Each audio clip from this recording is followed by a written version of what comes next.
Hey there, Fiber Junkies! It's Johanna from the Color Cauldron podcast, the owner and dyer behind Potion Yarns, and today I am here to show you just a quick demo video on how to cast on 2 at a time socks from the toe up using the magic loop technique. So I'm going to be demonstrating Judy's magic cast on for this. I've got 2 skeins of yarn. This is actually 100-gram skein that I've split into 2 mini balls so that I can do 2 at a time socks. And then I'm using a size 1 needle, although you can use any size that your pattern calls for. And I have 1 circular needle, and it has a 32-inch cable. You want at least a 32-inch in most cases. You can go up to a 40 or larger if you'd like, but anything over 32 for me gets a little tricky because there's a lot of extra cable to deal with. So I kind of like to do just the 32 inches. So to start this, I'm going to take the working yarn from my first ball, and I'm going to take my needle and put one on top of the other. I like to use my right thumb kind of between the needles to kind of hold them apart so they're not too close together. And then I'm just going to be casting on about, I'd say 12 stitches on each sock. You do whatever your pattern calls for, but you're not going to need a huge long tail. Probably just 4 inches is good, 4 to 6 inches. Some people will have you just drape the yarn over your top needle, but I like to actually lay my top needle on top of the yarn and then twist it so that it's a bit more anchored. And then I'm going to take the working yarn coming from the ball of yarn over my pointer finger, and I'm going to take the tail under my thumb and tension it that way. You're going to take your bottom needle and flip it over that top yarn. Now you have 1 stitch on each side of the needle. Then you're going to take the top needle and slip it under the bottom yarn. And then you're going to go over the top yarn. So your bottom needle always goes to the top yarn. Your top needle always goes to the bottom yarn. That's how you can keep those straight.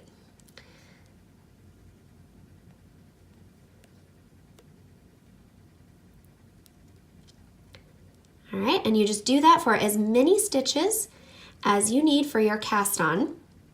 So I am doing mine so that I have 6 stitches on each needle. Okay, now that I'm done casting on, I'm just going to drop the yarn and pull the socks to the ends of my needle. Then I'm going to take the second ball of yarn. Where'd my tail go? There it is. And I'm going to do the exact same thing on this yarn. So I'm going to lay it on the top, twist it, and then bottom needle goes over the top yarn, top needle goes under the bottom yarn. And you're just going to do that the exact same way. And that's 4 and 4, 5, 5, oopsies, 6, and 6. And now you have 6 stitches on each needle there as well. Okay, now here's the tricky part. Now you have sock 1 and sock 2. You're going to turn your needles. So I'm going to shift my skeins of yarn around here a little bit. Oops. You're going to turn your needles. And do you see how this yarn is just draped over the needle? It's just hanging free. You can technically knit with it that way, but it makes me feel insecure that it's going to fall off.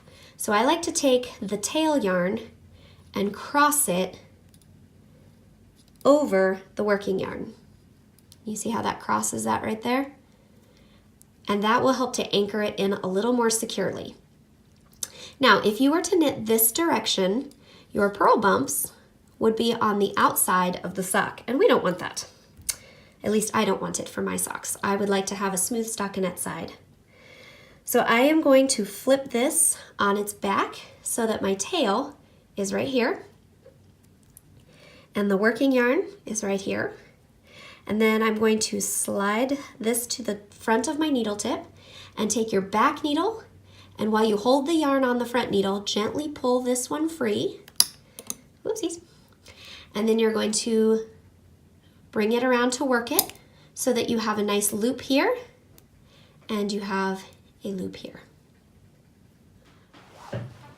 Okay, now I'm going to insert my needle tip, pick up the working yarn, not the tail, make sure it's the right yarn, and I'm just going to knit across these stitches. Some patterns will tell you to increase right away. although most of the ones that I've done for toe-up socks do not. But if your pattern tells you to do that, it's your choice whether you follow that, but I would recommend not following that because you want to anchor these stitches in before you have to worry about increases. This is already kind of tricky, so the more you can do to anchor these, in my opinion, the better. Now I'm just going to drop the yarn after I knit across those, and then I'm going to push these down the needle, and then we're going to come over to sock 1, that was the first one we cast on, and push those to the needle tip.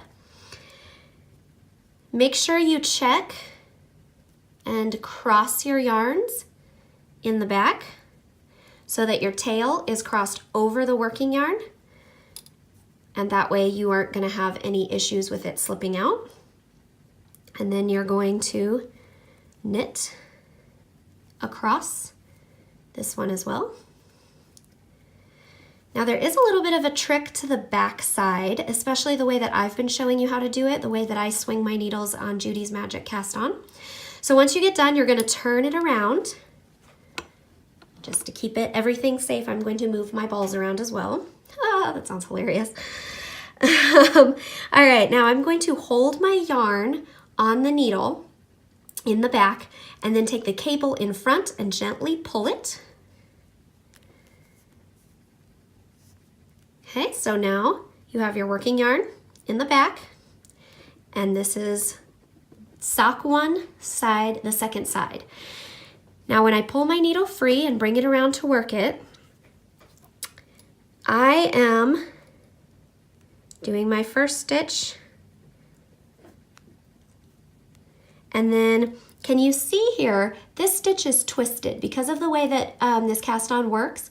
This stitch is going to be twisted, and if you work it through the front, you'll have a twisted knit stitch. Probably won't make a big deal in the grand scheme of things, but if you really want to make sure that that is sitting on the needle properly, you're going to knit it through the back loop. And most, if not all, of those stitches on the second side of your sock will need to be knit through the back loop to even them out and straighten them out again. Oops. And then you'll see that those are sitting just the way they're supposed to. Now, if you end up working Judy's Magic Cast On a little bit differently, if you hold your yarn differently or move your thumb differently or something, you may not have to do that, but I always end up having to do that on mine. Now, make sure you push your sock towards the back of the needle so you don't get it confused. Make sure you grab the working yarn, not the tail. And then again, I'm going to knit through the back loop to straighten these stitches out. And now we have completed the first round of our socks. Hooray, they're teeny tiny and baby, but they're there. Okay, now when you turn it back around to the front side, this is when you would start your increases. And different patterns will have you do that different ways. Now, another little tip that I like to do is when I am doing 2 at a time socks, it's really hard to tell in the very beginning when there's like almost no fabric, but once I get 2 or 3 rounds knit, I like to take one of those locking stitch markers and pop it through the front side, kind of in the middle of my knitting. And that way I know, okay, this is sock A or sock B or however I'm labeling them, sock 1 or 2, and this is the front side of sock A. And that way when I'm working on my socks, I remember which one is which and whether I'm on the front side or the back side of the sock. So I hope that will help you guys. I realize this is not a super far up example of the sock, but that is at least the cast on that gives you how to do the magic loop 2 at a time. And then from there, it's really simple. You just knit across sock 1, side A, sock 2, side A, flip it and knit across sock 2, side B, sock 1, side B. And you just keep doing that in your pattern until you get to whatever heel treatment you're doing. And then depending on how you do the heels, you will most likely work them 1 at a time for a little while and then come back to the 2 at a time. But that's another video for another day. So this will at least get you started. I hope that answers some questions for you and gives you guys some ideas. I'm gonna knit these up a little ways and then I will drop in a quick little add-on at the end of this video to just show you how it's looking when I get a little bit further on the toe increases so you can see how they look if this is your first time doing magic loop 2 at a time socks. Okay, so now I've knit up a little ways and you can see how the socks are starting to look. So here is the marker that I placed on my socks. This is on side A of sock 1, and this is how I know I'm back to the beginning of the round, when this is right here in the front.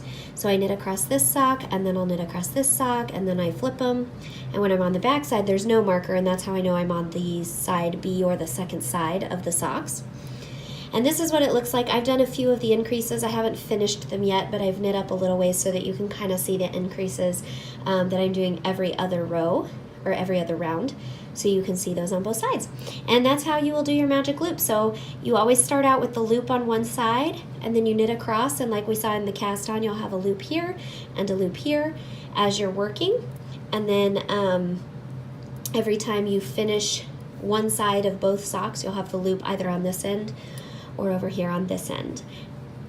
And that's pretty much it. That's how you do the 2 at a time toe up socks. So I hope you guys enjoyed that. If you liked this video, please give it a thumbs up. You can subscribe to my channel so that you don't miss any of the regular podcast episodes, as well as these little informational videos that I do from time to time. Let me know what else you guys want to see, and thanks for checking it out. Love you.